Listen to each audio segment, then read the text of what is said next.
Hello students, आपका science Cosmos में बहुत बहुत स्वागत है। और अगर जो आप मेरे चैनल पर नए हैं तो चैनल को सब्सक्राइब ज़रूर करें और बेल आइकन को क्लिक करें, जिससे आपको मेरे वीडियो से रिलेटेड जो नोटिफिकेशन है वो कंटिन्यू मिलती रहे। तो आज की वीडियो स्टार्ट करते हैं। आपको ये तो पता ही चल गया होगा कि आज हम कौन कौन से टॉपिक कवर करेंगे।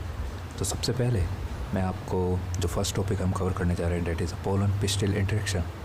तो अगर जो हम पोलन पिस्टल इंटरेक्शन की बात करते हैं, पोलन पिस्टल इंटरेक्शन PPI की बात करते हैं, तो आपको याद रखना है कि पोलन पिस्टल इंटरेक्शन एक प्रोसेस होता है जो हमें देखने को मिलता है between pollen and pistol.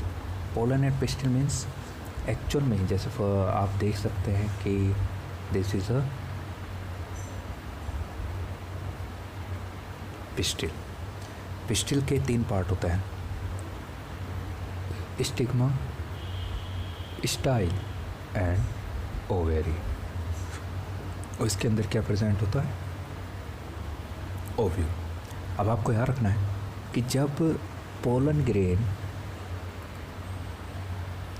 Pistol पर इंट्रैक्ट होता है, मीन्स कहने का ये कि जब ये पोलन ग्रेन स्टिग्मा पर लैंड हुआ तो उसके बाद स्टिग्मा इसको रिकॉग्नाइज करेगा और स्टार्ट हो जाएगा हमारा एक new process that is pollen pistil interaction. तो पोलन पिस्टल इंटरेक्शन जो प्रोसेस है वो कभी स्टार्ट होता है?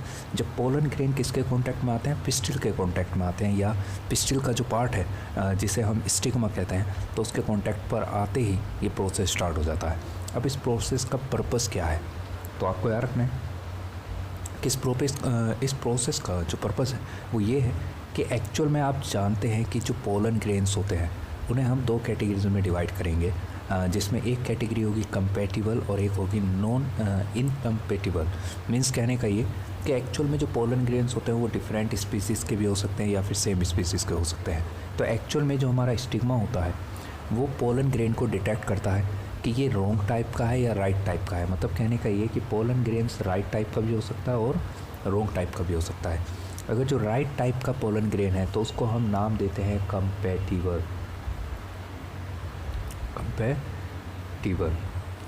और अगर जो पोलन ग्रेन रॉन्ग टाइप का है तो उसे हम कहेंगे इनकम्पैटिबल। तो ये कंपैटिबल और इनकम्पैटिबल जो कैटेगराइजेशन है ये पोलन ग्रेन की सोर्स का है कि पोलन ग्रेन का सोर्स क्या है, सेम स्पीसीज़ का फ्लावर है या डिफरेंट स्पीसीज़ का फ्लावर है। तो डेट्स वाई अगर जो वो कंपैटिबल होता है तो उसको पोलन जर्मिनेशन के लिए इजाज़त मिल जाती है। अगर जो वो इनकम्पैटिबल है मींस डिफरेंट स्पीसीज़ का पोलन ग्रेन है तो उससे ये कैपेबिलिटी छीन ली जाएगी, मींस उसको डीजनरेट कर दिया जाएगा अगर जो वो कैसा है, इनकम्पैटिबल या रॉन्ग टाइप का पोलन ग्रेन है। तो अब यहाँ से आपको याद रखना है जब कंपैटिबल टाइप का पोलन ग्रेन स्टिग्मा पर लैंड होगा तो वो स्टिग्मा से न्यूट्रिशन और वाटर एब्जॉर्ब करने के बाद पोलन जर्मिनेशन प्रोसेस को स्टार्ट करता है। एज ए रिज़ल्ट जो स्टिग्मा और स्टाइल होते हैं वो पोलन ट्यूब की एंट्री को इजाज़त दे देते हैं, मतलब उसको अलाउ कर देते हैं कि वो पोलन ट्यूब की फॉर्मेशन कर सकता है।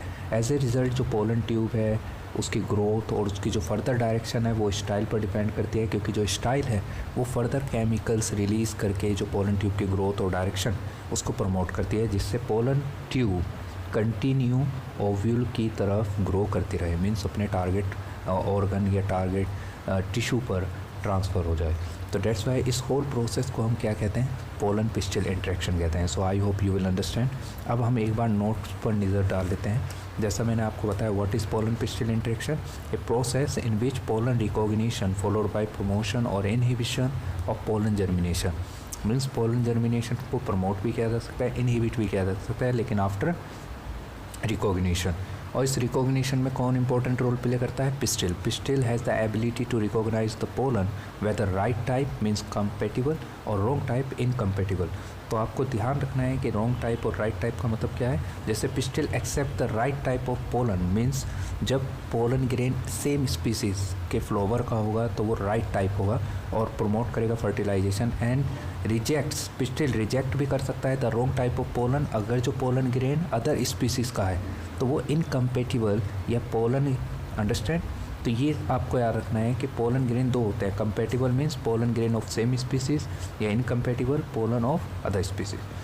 नाउ जो कंपेटिबल पोलन ग्रेन है उसको आगे प्रमोट किया जाता है, able to absorb water and nutrients from the surface of the stigma and germinate to produce pollen tube.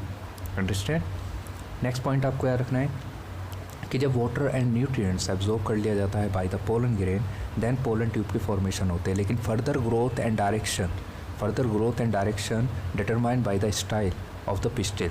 तो यहाँ पर आपको याद रखना है कि ग्रोथ और जो पाथ है या डायरेक्शन है through the style of the pollen tube is also determined by specifical chemicals release by style to promote growth and direction of pollen tube, as you know. So I hope you will understand about pollen pistil interaction. Now we will discuss about artificial hybridization. Artificial hybridization दो terms से मिलकर बना है, जिसमें artificial represent करता है man made और hybridisation represent करता है क्रॉसिंग। तो जब मैन मेड क्रॉसिंग की जाती है बिटवीन प्लांट्स या वी कैन से एनिमल्स, तो उसको हम आर्टिफिशियल हाइब्रिडाइजेशन कहते हैं। और in this video we will discuss only about plant hybridisation.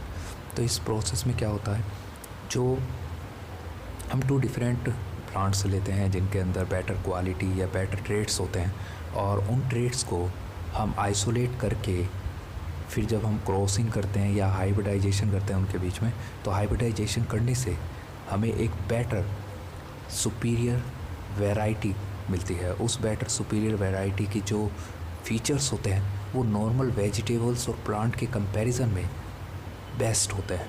जैसे फॉर एग्ज़ाम्पल उनकी जो यील्डिंग होगी वो हाई होगी, उनके अंदर एनवायरमेंटल एडेप्टिबिलिटी बहुत बढ़िया होगी as comparison to normal plants या एनिमल्स। पेस्ट रेजिस्टेंस कैपेबिलिटी भी उनकी बहुत बढ़िया होती है। तो ये प्लांट्स जो होते हैं, इन प्लांट्स को प्रोड्यूस करने का जो हमारा मेन पर्पज़ है, एक तो न्यूट्रिशन की क्वालिटी को बढ़ाना और ऊपर से उनको जो फिज़िकल एनवायरनमेंट है उनके सराउंडिंग में, उसके प्रति उनको एडेप्टिबिलिटी बनाना, मतलब उनको काफ़ी ज़्यादा ड्यूरेबल बनाना। इसके साथ साथ आप जानते हैं कि जो पैथोजेनिक मीन्स जो पेस्ट होते हैं, जो इंसेक्ट्स होते हैं, वो प्लांट को काफ़ी हाई लेवल पर डैमेज करते हैं, तो इसलिए उस डैमेजिंग से उनको प्रोटेक्ट करना। तो हम इसलिए आर्टिफिशियल हाइब्रिडाइजेशन यूज़ करके ऐसे प्लांट्स का प्रोडक्शन करते हैं जिनकी ये तीनों क्वालिटी मीन्स इनके जो फीचर्स होते हैं वो बहुत बेस्ट होते हैं as comparison to normal plants. So that's why artificial hybridization utilized to produce better plants with superior quality. तो सबसे पहले आर्टिफिशियल हाइब्रिडाइजेशन क्या है? A type of crossing that is perform by humans. और in this type of hybridization, two different plants having complementary good traits grows to obtain an overall superior variety, such as high yielding, environmental adaptability and pest resistance. So I hope you will understand about artificial hybridization.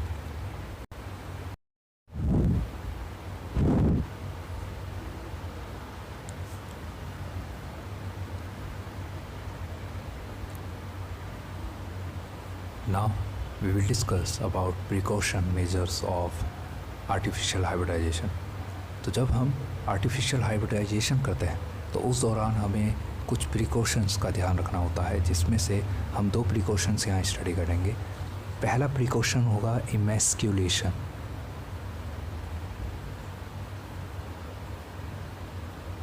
And second one is bagging. What is emasculation? आपको याद रखना है कि इमैस्क्यूलेशन उस precaution measure को कहते हैं या प्रिकॉशन को कहते हैं जिस दौरान हम देखो, अगर जो हम देखें, आपको याद रखना है कि मैस्कुलेशन नॉट वैलिड या don't need to do for unisexual flower. Unisexual flower के लिए मैस्कुलेशन की ज़रूरत नहीं होती, लेकिन जो बाइसेक्सुअल फ्लावर्स होते हैं उनके लिए मैस्कुलेशन की ज़रूरत होती है। तो आपको याद रखना है कि जब हम एक बाइसेक्सुअल फ्लावर लेते हैं तो उस बाइसेक्सुअल फ्लावर में आप जानते हैं कि मेल और फीमेल रिप्रोडक्टिव पार्ट प्रेजेंट होते हैं दोनों। तो एज ए रिज़ल्ट इमैस्कुलेशन का मतलब होता है जब हम एक बाइसेक्सुअल फ्लावर में जो मेल रिप्रोडक्टिव पार्ट है उसको रिमूव करते हैं।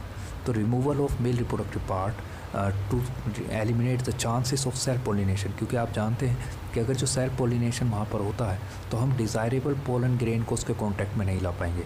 तो डेट्स वाई उससे प्रोटेक्ट करने के लिए कि अनडिज़ायरेबल पोलन ग्रेन स्टिग्मा पर लैंड ना हो। अनडिज़ायरेबल मतलब जो हमें नहीं चाहिए, ठीक है, और डिज़ायरेबल पोलन ग्रेन जो हमें चाहिए। तो डेट्स वाई आपको रखना है कि इमेस्कुलेशन प्रोसेस का जो मेन पर्पज़ होता है वो ये होता है कि जिससे अनडिज़ायरेबल पोलन ग्रेन पिस्टिल के कॉन्टैक्ट में ना आए, अंडरस्टैंड, जिससे वो कंटामिनेट ना हो। तो that's why we use emasculation, that is the first precaution measure of artificial hybridisation. Second है बैगिंग। जब आप उस फ्लावर में से रिमूव करते हैं किसको, स्टेमन्स को, तो स्टेमन को रिमूव करने के बाद ऐसा नहीं है कि उसमें अब चांसेस हट गए हैं कि वो कंटामिनेट ना हो, मींस उसमें कोई फॉरेनर पोलन ग्रेन आके उस पर लैंड नहीं होगा, लेकिन उसके बाद भी अदर डस्ट पार्टिकल्स या अदर डस्ट पोलन ग्रेन्स, क्योंकि pollen grains are present in atmosphere, तो वो बाद में भी कंटामिनेट हो सकता है। तो डेट्स वाई बैगिंग के दौरान हम क्या करते हैं, उस फ्लावर को कवर कर देते हैं, उस फ्लावर को हम कवर कर देते हैं, उसका जो पार्ट है मेन रिप्रोडक्टिव पार्ट जो है फीमेल रिप्रोडक्टिव पार्ट, उसको हम कवर कर देंगे। और कवर करने के लिए जो हम यूज़ करते हैं मटेरियल वो है बटर पेपर भी हो सकता है, वो बीपी मीन्स बटर पेपर, या we can say polythene bag भी हो सकता है।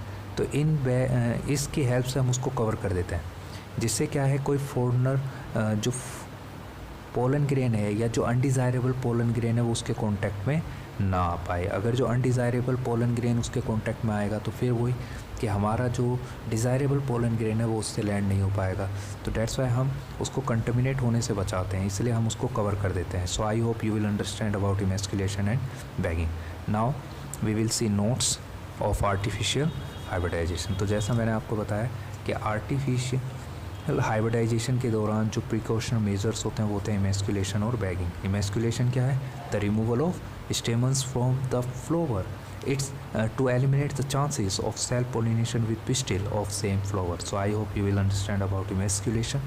Second है bagging, the covering of flower by butter paper या polythene before the flower open।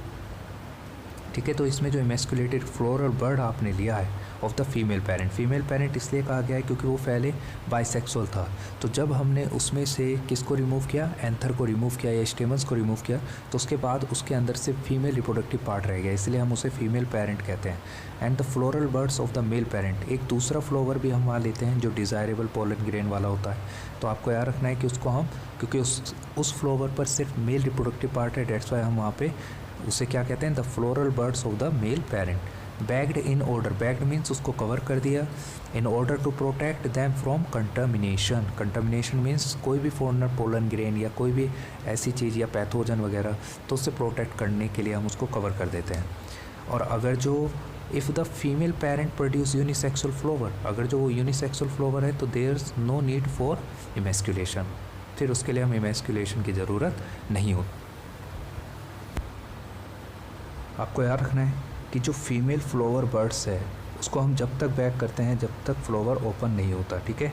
तो अगर जो हम देखें तो उसकी बैगिंग कब तक रहती है, जब तक फ्लावर ओपन नहीं होता। जब फ्लावर ओपन हो जाता है तो उसके बाद आपको याद रखना है स्टिग्मा जो होता है, स्टिग्मा वो कैपेबल हो जाता है to receive pollen grain, desirable pollen grain को रिसीव करने के लिए वो कैपेबल हो जाएगा।